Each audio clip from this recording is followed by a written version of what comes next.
Oeste, com elas, entrevista. A Comissão de Segurança Pública e Combate ao Crime Organizado da Câmara dos Deputados acaba de ter eleito o novo presidente, deputado federal Paulo Bilinski, ao vivo conosco aqui no telão. Deputado, parabéns primeiro pela presidência da comissão tão importante para todos nós. Eu queria saber um pouco da sua opinião sobre a fala do nosso ministro, Lewandowski.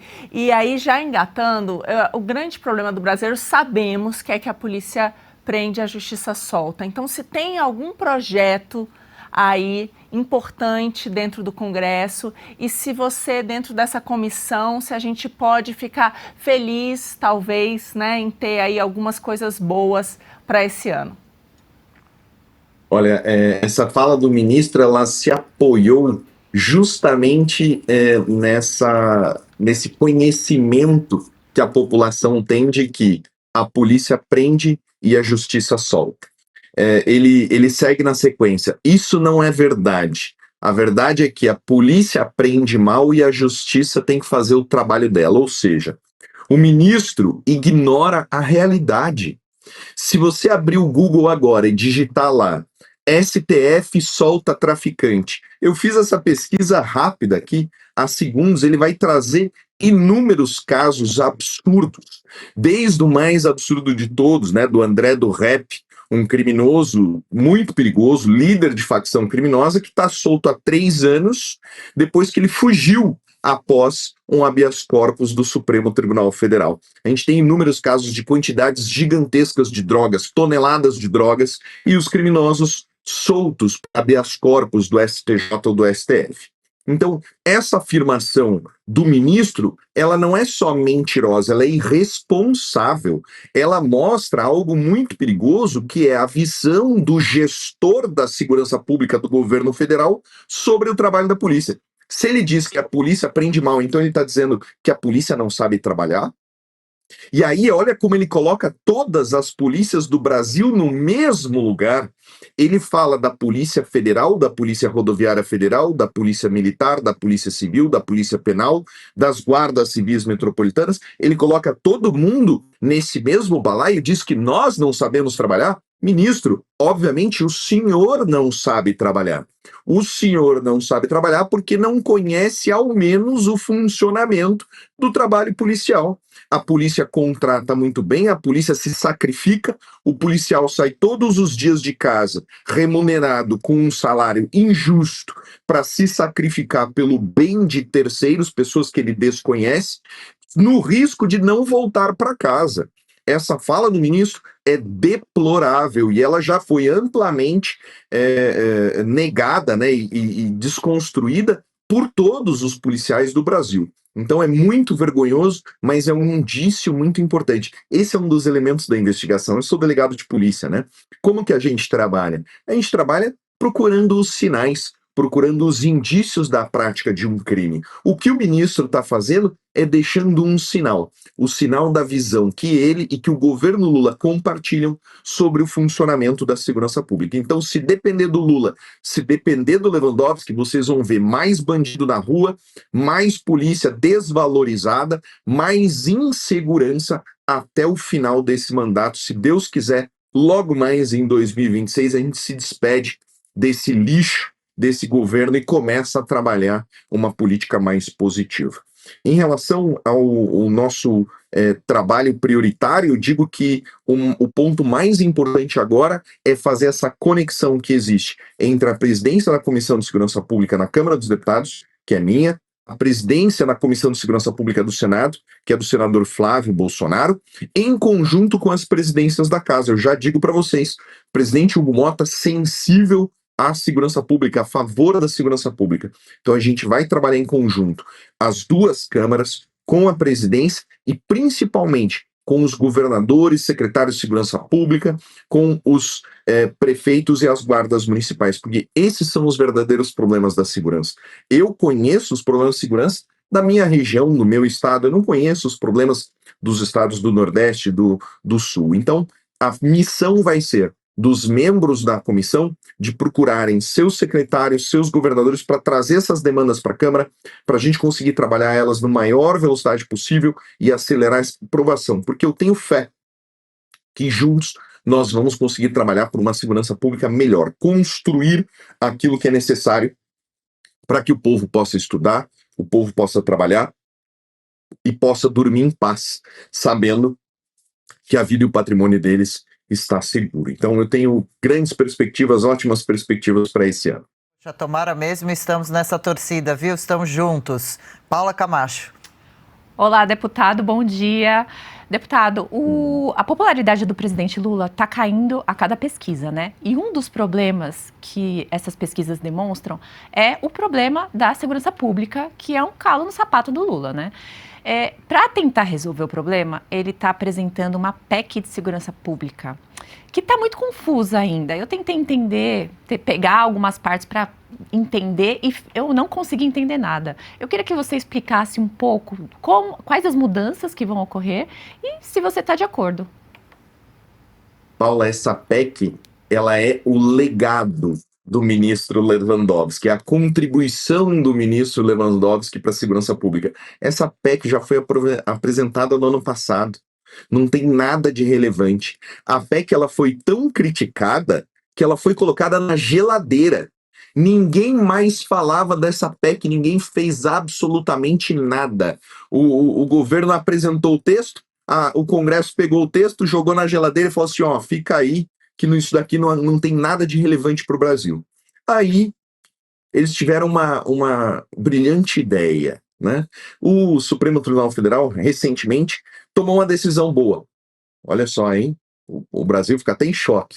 A decisão foi reconhecer que as guardas civis metropolitanas, a GCM, a Guarda Municipal, elas têm sim poder de polícia, poder de realizar o patrulhamento preventivo ostensivo. Então, o Supremo Tribunal Federal ele reconheceu a Guarda Municipal como polícia. Para isso, a gente precisa inserir a GCM no caput do 144 da Constituição Federal, que é o artigo que fala sobre quem é polícia. Então, polícia é a Polícia Rodoviária Federal, a Polícia Federal, a Polícia Ferroviária Federal, Polícia Militar, Polícia Civil e a Polícia Penal. A Polícia Penal foi incluída em dezembro de 2019 e agora essa PEC, então atrelado a esse texto porcaria que estava na geladeira, o Ministério da Justiça vai lá e coloca a GCM no 144. E olha só que interessante, são dois textos dentro da mesma PEC, você tem dois conteúdos que são contrários, cada um vai em um caminho. O texto original do ministro Lewandowski, que era o legado dele, que é uma porcaria, que concentra poder de segurança pública na mão da União. E do outro lado, o texto que inclui a GCM no 144, que descentraliza o poder de segurança pública. Então a gente tem uma PEC com duas ideias divergentes sendo apresentada como uma espécie de chantagenzinha do governo. Ah, vocês querem colocar a GCM no 144? Então aprova essa porcaria que a gente está enfiando goela abaixo de vocês aqui. É tão porcaria que todos os governadores se manifestaram contra, é tão porcaria que não tem relevância nenhuma para o nosso sistema, porque ela traz mais poder para a União. E eu te pergunto, a cocaína que é vendida nas ruas do Brasil, ela é produzida no Brasil? Não. Não tem um pé de coca no território nacional. A maconha que é fumada no Brasil, ela é plantada no Brasil? Não. O Brasil não tem nem clima propício para plantar maconha. O crack e todas essas drogas são todas produzidas na América Latina, nos nossos narcovizinhos aqui, as narcoditaduras vizinhas. Então, como é que essa droga entra no Brasil se a gente tem a Polícia Federal para fazer controle de fronteira?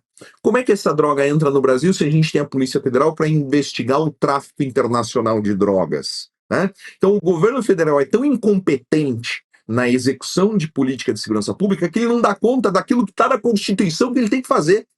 E aí sobra para os estados, sobra para o governador Tarcísio, lá em São Paulo, reforçar a segurança pública no estado. Sobra para todos os governadores, para o Jorginho em Santa Catarina, trabalhar para caramba para cumprir uma missão que seria do governo federal. O governo federal incompetente, com um ministro incompetente, querendo mais poder. Aí é um absurdo, né? A gente tem que se deixar bem claro. Parte dessa PEC é muito boa e parte dessa PEC é muito ruim. Que acaba de sair, o ministro do Supremo, Alexandre de Moraes, acaba de votar nessa sexta-feira para condenar a Débora, que pichou com batom, perdeu mané na estátua em frente à corte, a uma pena de 14 anos. 12 serão de reclusão. Pois é, gostaria que o senhor comentasse o anúncio do licenciamento de Eduardo Bolsonaro, essa perseguição política que acontece no país e o anúncio de Trump de anunciar possivelmente um pacotão de medidas. Olha, a decisão do Eduardo, ela só se comprova mais acertada com o passar do tempo. Sabe quando a pessoa acerta e aí o tempo vai passando, você vai vendo, caramba, esse cara aí marcou um golaço. O Eduardo, ele conseguiu uma coisa que ninguém tem no Brasil. Ele conseguiu ser intocável. Hoje não tem nada que o sistema ditatorial brasileiro possa fazer para restringir a liberdade de expressão do Eduardo, a liberdade de trabalho do Eduardo e a liberdade física do Eduardo. Hoje ele não pode ser preso, ele não pode ser censurado, ele não pode ser chantageado. Eduardo está certíssimo, ele está intocável e está trabalhando incessantemente para combater a ditadura brasileira. Eu não tenho a mesma liberdade que o Eduardo, vocês sabem. Dependendo do que eu falar ou da forma como eu falar, pode até ser numa entrevista aqui para vocês na Revista Oeste. Eu posso ser preso. Amanhã a Polícia Federal está batendo na minha porta. Amanhã a minha esposa vai ser prejudicada porque ela não tem mais o marido em casa. Então, essa situação atual do Brasil faz com que a gente tenha que realmente reconhecer. Eduardo, parabéns pela decisão, extremamente difícil abandonar seu país, abandonar seus amigos, a sua segurança financeira, a sua tranquilidade, né, e levar a sua família para um país estranho, um país que não é a sua pátria, mas que é o único lugar em que você vai ter liberdade para desempenhar a sua missão. Então, parabéns, Eduardo, você tem 100% do nosso apoio, pode contar com a gente até o final. Em relação a Débora, eu só queria fazer um adendo aqui, trazendo a experiência pessoal como delegado de polícia. Hoje, para você colocar um bandido na cadeia, tá? Esse bandido tem que ser muito ruim mesmo. Ele tem que ser muito pior do que um homicida. A Débora já está presa preventivamente faz 2 anos. Ela acabou de ser condenada por uma pena de 14 anos de prisão, 12 anos em reclusão. É um negócio absurdo, absurdo. Se a Débora tivesse matado uma pessoa na rua, ela não estava presa. Essa é a realidade do Brasil hoje. Escrever com batom numa estátua é mais grave do que tirar a vida de uma pessoa. Marina? Deputado, ainda voltando para o primeiro tópico ali da polícia prende, a justiça solta, a gente viralizou aquele vídeo, né, da policial que mostra ali aquela ficha corrida do meliante e diz que ele ainda está solto.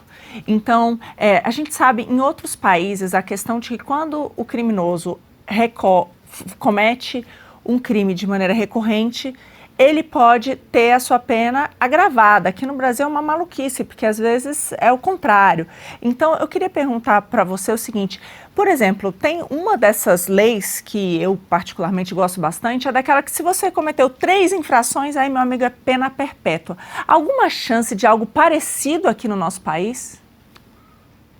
Essa pergunta é muito boa e eu vou colocar para vocês como funciona o sistema de justiça criminal.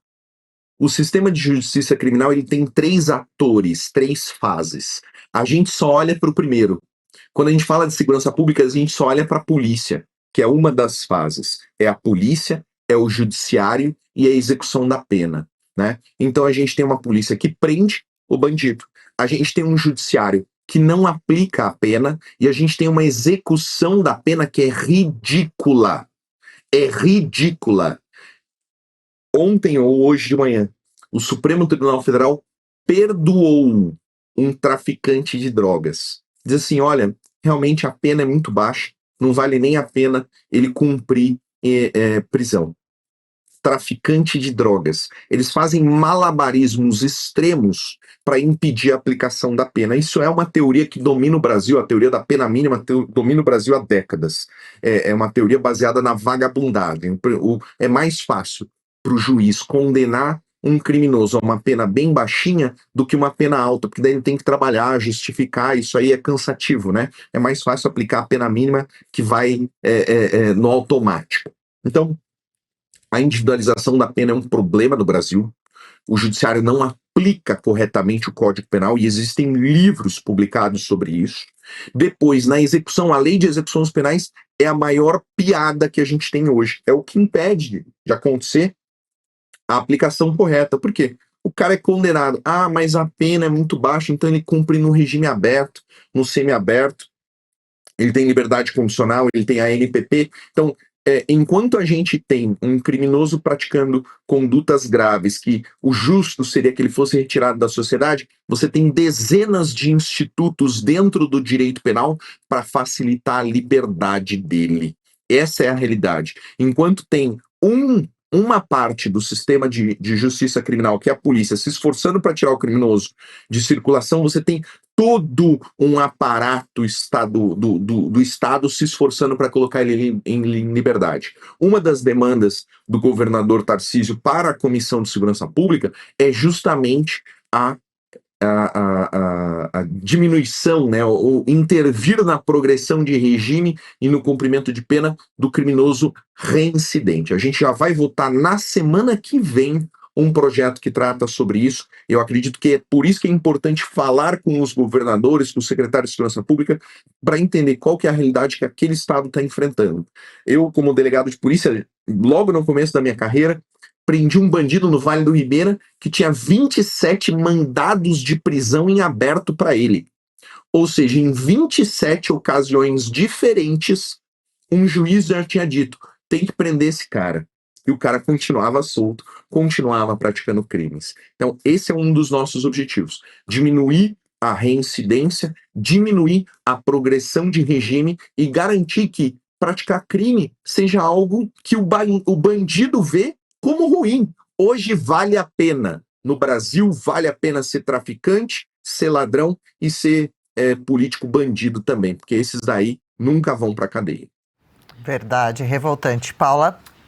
Deputado, tem uma coisa que eu acho um absurdo, é a audiência de custódia que liberta metade das pessoas presas.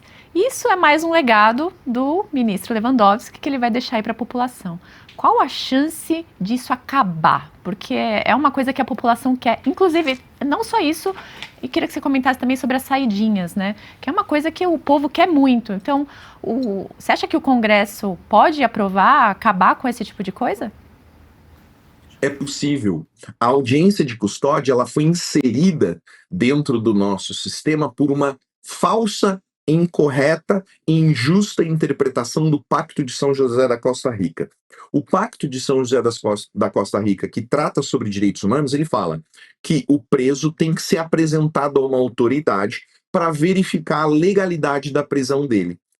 Qual é essa autoridade? O delegado de polícia. Quando a gente fala que a polícia militar prende, a polícia militar realiza a prisão captura. Ela pega o cara e leva para a delegacia. Quem prende, quem determina no papel a prisão em flagrante é o delegado de polícia quando faz a lavratura do auto de prisão em flagrante. E sempre foi assim. Sempre funcionou perfeitamente. E aí, um certo ministro resolveu que, não, a gente precisa colocar um filtro aí nesse processo, porque tá tendo muita gente presa, tá dando muito trabalho, né? Então vamos colocar um filtro, vamos colocar um juiz para atuar antes. E aí esse juiz já pode soltar todo mundo, que não tem problema nenhum, é menos trabalho para o Poder Judiciário. Veja, nos Estados Unidos a gente tem um sistema ótimo.